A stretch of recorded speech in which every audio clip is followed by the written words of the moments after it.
Hi everybody. Let's take a few deep breaths.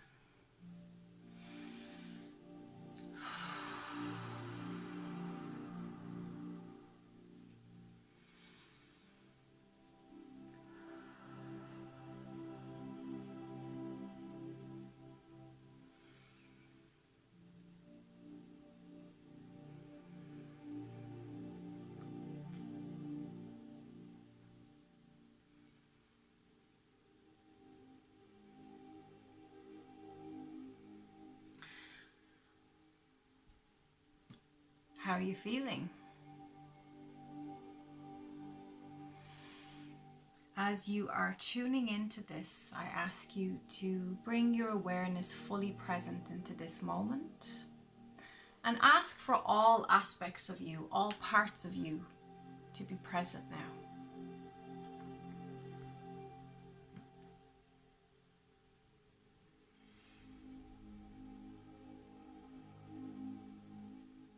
I'm just going to channel some information that I'm getting, and this won't resonate for everybody.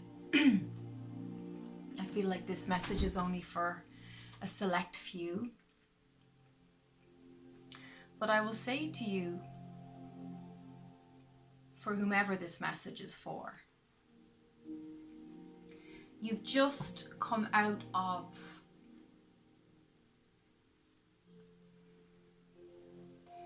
a topsy-turvy time. You've just emerged from a time of transfiguration, of transformation, and you've been processing and digesting a lot of old ancient fears from past lives, some old fears from this life, and you're seeing that they no longer fit who you are transforming into. So you're going to find that in the next while, Spirit is going to be encouraging you to get organized, okay? You're going to need to get organized because you've had your time of contemplation, reflection, healing, turbulence, and then rest. And as you are finishing up your resting, you're going to need to bring some discipline and structure to what you're going to create next. Now, that's not to say that you are to go running on a wild goose chase, trying to force everything to happen and trying to use the ego mental mind to manifest. That's not what Spirit is saying. Spirit is saying you need to move through the threshold of opportunity when it arises. So when you are inspired and when you feel that inspiration kicking in, or when you are sent a client, for instance, in a very organic way, like, it's amazing how clients find me, and I've always been fascinated by the beautiful divine nature of that. Like, even today, I was in Kumai Lodge doing my job as a meditation teacher and a shamanic healer, working with people recovering from all kinds of addiction. And I had a little breather, a little bit of a break, so off I went and took a little walk around the grounds. Beautiful grounds, there's chickens, there's goats, there's sheep, and there's this gorgeous little white pony called Angel, right, which is perfect. They called her Angel, the clients. And I've become really good friends with Angel, and she's on her own in a field, so I worry about her not having company and stuff like that. I really wish they'd get her a companion. But anyway, I go up to her whenever I can. It's not very often I get a chance to have that little break to go visit her. But I often bring her treats and stuff to feed her. And I went up and I was just having this lovely moment. You know, I love the way horses or ponies, like the way they breathe you in. You know, they really know you through their, you know, they kind of do this thing they do. And it's really nice.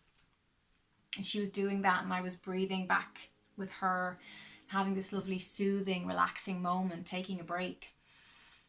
And a client that I don't know from a different section came over to me and said, hey, are you the healer in the day program? And we got chatting about him potentially coming as a client because he'd seen the results with other clients. So, you know, it's amazing how we can find and attract what we need or people who need us at the right time. But like, I wasn't out there networking. I've never tried to pull people in as clients. I've never been somebody who's out there, you know, hey, everybody, here's my business card, you know. That's just not my way. It doesn't feel comfortable to me. And I remember I was years ago dating a guy who was really into self-promotion, and he was always giving out to me saying, you know, you need to network the room and give your I was like, no, it's not, it doesn't come naturally to me to do that. I see that as a healer, people will come and find me, and that's never been an issue. So there has to be that element of trust. There has to be an element of knowing that there's a divine timing to things, okay? But the point that the angels are making here is I had to be open to receive that moment for that client, that potential client, okay? So by being relaxed, by being present, by being with the pony, I was in the moment and I was relaxed and my energy was open, so he was able to approach me, right? So that's what they're talking about. So allowing that openness and allowing that sense of approach. Okay, the other thing that I feel is coming up is some of you are, it's like they're saying your angels are giving you signs, but you're not seeing them. Your angels are sending people, opportunities, resources, but you're not using them. So they're advising that you tap into the resources that are being sent to you. And even if you feel you don't have a whole lot of resources, just whatever you have in your hands, use it. Use it in a way that brings benefit to your life and that helps you feel good about your purpose and about how you're using your energy and your skills in your life. The other theme that they're showing me is forgiveness. I'm shown somebody who is at your feet, who's literally begging for your forgiveness. Now, this may not be a physical thing in your life. It could be that energetically somebody from your past in your mind is saying, it's time to forgive me, or please release me, please detach from me, let me go. So for some of you, that's a message as well. And then we also have solitude. They're saying, don't be afraid of having time alone and enjoying alone time or taking alone time if that's what you need, or if you're finding you've too much alone time, looking for the gifts, the peace, the silence, the restoration in your alone time. So not resenting being alone, but if you're having too much alone time, finding a balance. Maybe you need to join a club, you need to start up a new social meetup group or something, and also not being afraid to take a leadership role when it comes to that as well.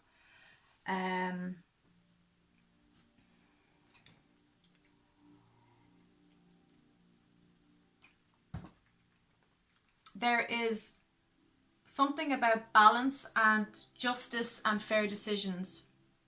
So for those of you who are waiting on something to balance out, I feel like a decision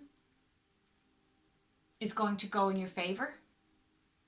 So maybe you've been wanting something in a work environment to change or shift, or you've been wanting to be moved to a different department or something along those lines. They're saying the decision will be fair and just and will fit you. It'll be a righteous decision for you. Okay, so that's a message as well that I'm getting. So let's have a look at the Diana Cooper Angels of Light cards.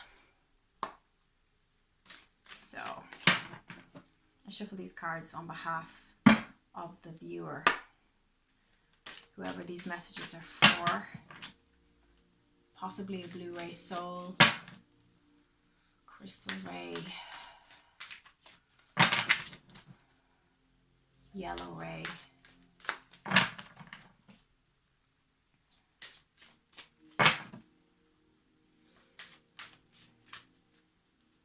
What messages do you have, angels and ancestors of the viewer? Okay. Serenity. Serenity bestows inner peace, tranquility, and calmness of mind. When you feel serene, you are your own person, for nothing and no one can bother, upset, or influence you. You are like a calm, clear lake, beautiful and peaceful to be with. Your quiet radiance brings hope and support to those who come within your aura. You attract respect and love from others, for all are calmed by you. As you become deeply serene and still, you connect to the higher powers of the universe for divine guidance, and your path in life becomes smooth and flowing. Quietly ask your angel to hold you in serenity. And the affirmation is, I am serene and still. Okay. Let's see what the energy oracle cards have for you, my friend. Shuffle these cards on behalf of the inner being of the viewer right now. What is their energy? What message do you have to help them to feel better, to help their healing, to help them move forward? Shuffle these on behalf of the viewer. Right. Door to value. See all the money, resources, abundance, prosperity, gold, flowers. There's a beautiful garden and a beautiful house in the background. You probably won't pick it up on the camera. So door to value. So, you know, being valued, feeling like your gifts, your talents, your spiritual gifts are valued, and that is reflected in the exchange of energy, and money is energy. So healers have to eat. Light workers, empaths, teachers, we have to pay the bills just like everybody else. And there's a tremendous amount of soul intention and loving light energy that is exchanged when we give sessions, and money is just energy in exchange for that. So get comfortable with that if that's an issue for you. The next one is Angel of Love. It's really lovely. The Angel of Love is here to bring more loving connection into your life. She's saying, allow me to introduce you to your vibe tribe. It's also about romantic love, and it's about deepening of relationships and deepening of heartfelt connections. Happy family. Okay, so this is a really positive card, and it's very much about, again, connection. It's about bonding. It's about the true richness of life, which is our relationships, our colleagues, our friends, our family. But it's also about, if you're single, it's about a partner coming in who has possibly children of their own, and they're bringing their family in, and you may become part of that family. So you might be taking on a co-parenting role with that family. The Temple Path. So you're on this spiritual path, but you've got to find this temple within. You've got to find in your heart of hearts, if you're a woman, into your womb, build this temple, this beautiful temple in your womb, so that it's a sacred space. And for a man, you can build a sacred temple in your root chakra. And when you're feeling overwhelmed by life, you can go into this temple, visit the temple within, right? The kingdom of God is within. So go into that space inside yourself. Then we have contract. So it's like I said earlier, there was a message about fair decisions being made in your honor or to benefit you. This is a similar energy.